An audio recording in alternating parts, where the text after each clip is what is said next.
the session before lunch is always a difficult one because everyone's tummies are growling, so I'll try to rush through this as soon as possible. I'm humbled and honored to be asked to share my 5 cents in the company of such distinguished guests and veterans. A lot of people here I have worked with. A lot of people here have seen me grow up. So it's a big honor for me here today. One of the first lessons I ever learned when I opened my first restaurant was the surprising revelation that very little about the food industry was actually about food. Of course, the linchpin is good food, but there is so much more to it. Let me tell you a little bit about my journey, if not to fill the 10 minutes I am supposed to speak, to at least give you some perspective. 2009, the bakery market is booming. Cupcakes are all the rave. Good food is starting to get appreciated. A fresh-faced, dreamy-eyed, sleep-deprived mom decides to open a cupcake shop. I think I had this image in my mind of me wearing a printed flowery apron, covered with cake batter, handing out cupcakes that I'd baked just that morning. That didn't happen, of course. I no longer bake cupcakes. But 6.5 years later, I am standing before you today with 17 full-fledged restaurants and a few more kiosks, and another 11 being built or designed as we speak, and I am still dreaming to the sky.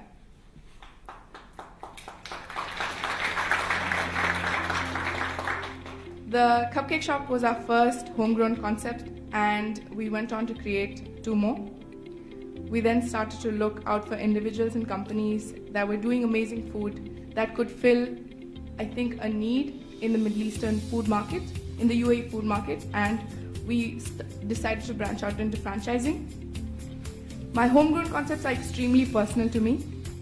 Without one dish on the menu that I have not tasted or I would not eat myself or serve to a guest that came into my home. We have the flexibility to change. We have the flexibility to adapt to the ever-evolving guest profile in the region. When looking for franchisors, we zero in on companies whose principals understand our vision and share it. We insist on the ability to adapt the brand to this region, tweak the menu, enhance the design, keeping the core values and recipes of the franchisor as a mantra. Wherever the birth of the concept may be, we exhaust ourselves in offering the best food, the best service, and exceptional quality.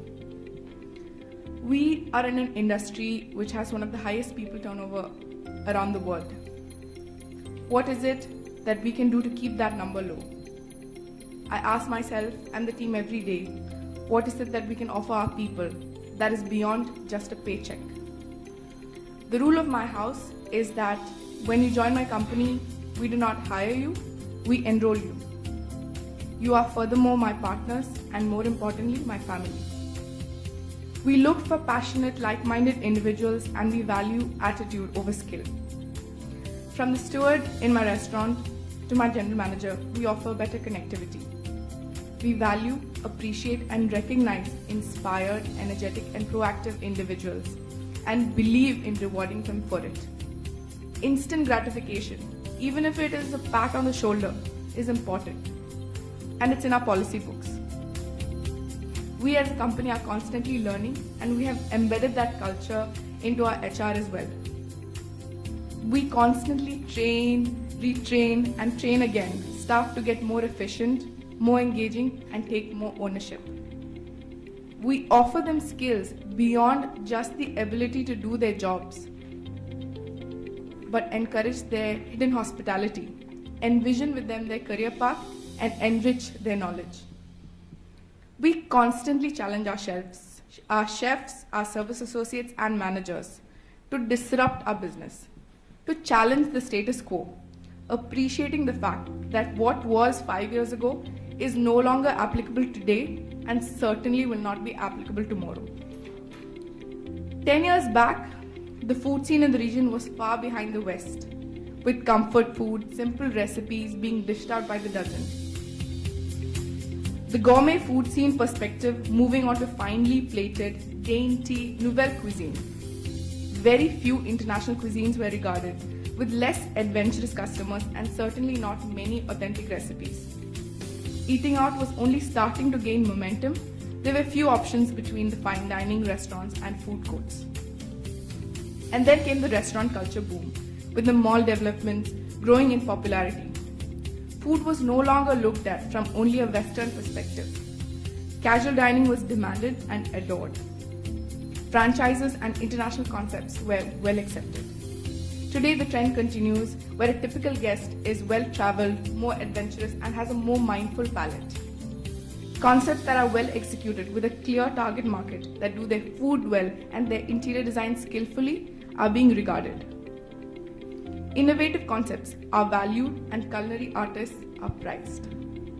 Eating great food from a restaurant served at home grew, with home deliveries today at an all-time high. Food trucks and unconventional means of food service are being endeavored today as we speak. We see the future of food scene to be more dramatic. The amalgamation and infusion of food culture is so rife today. Gastronomy, the perspective of food in its cultural element, is growing and spreading. Food is literally crossing borders. Asian, Peruvian or Indian Mexican are soon no longer unusual combinations. Walking into a European restaurant and finding a dish that is curry influenced is no longer surprising. Food is moving to be more wholesome, green and rustic. The traditional styles of cooking is making a comeback. Even baking is becoming more home style and communal dining being the norm. Authenticity is becoming more important as chefs chase behind their food histories. Let me take a moment here to let everyone encompass the amazing change in our industry that social media has brought. The positives first. We are more aware, we are more challenged. What else is out there? Instant reviews and instant responses. They keep us on our toes. Our guests now know what good food looks like, if not tastes like, and as such appreciate what we are trying to create. We are constantly able to evolve our brand to be better. Now on the flip side, suddenly everyone's a critic. Individuals with no training or experience whatsoever are writing pages and pages about flavors. Dishonest reviews or free food being asked with the sword of bad reviews hanging over is something I think we have all experienced. The potential of social media and search and discover sites are massive, undoubtedly. There is now less distance between the brand and the consumer. We will be able to provide our guests changes they ask for more quickly and reward them as soon as possible as well. With the ever-evolving food scene, what is important for us as operators that we need to keep in mind? Certification boards in the UAE are doing such an amazing job keeping our food standards in line with the West. And these are standards that we take with us when we open restaurants in the East as well. With a dedicated quality assurance manager who does regular surprise audits, we need to be ever vigilant about our quality and hygiene. We are constantly also prudent about our wastage with spot checks, yield tests, portion sizing and more. A good use of ERP softwares for our control of waste management, inventory, purchases, recipe management is also extremely important today. With the vision of Expo 2020 and the rapid growth of real estate space in the Middle East, with their own audiences, we as operators are able to choose more selectively on what kind of target we want to cater to, and as such, choose our space accordingly. I must appreciate the new developers who are now more willing to give new brands a platform to showcase their skills and recognize a committed and uniquely positioned brand. With more resources available to us today, we as restaurant operators have the social responsibility to use more locally sourced ingredients and to move forward, reducing the carbon footprint towards a more sustainable tomorrow. My team and me reimagine food every day. We realize and reiterate that food and the food industry is not just about sustenance, that is a combination of ingredients on a plate, but about culture, history, and art reimagined in every single recipe or dish. It is about the way that it is cooked, the flavor, the savor, the aroma, and the memories connected with it. It is the way that the server brings it to you.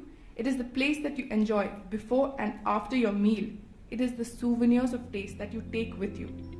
It is the destination that we as restaurant operators have the privilege to create.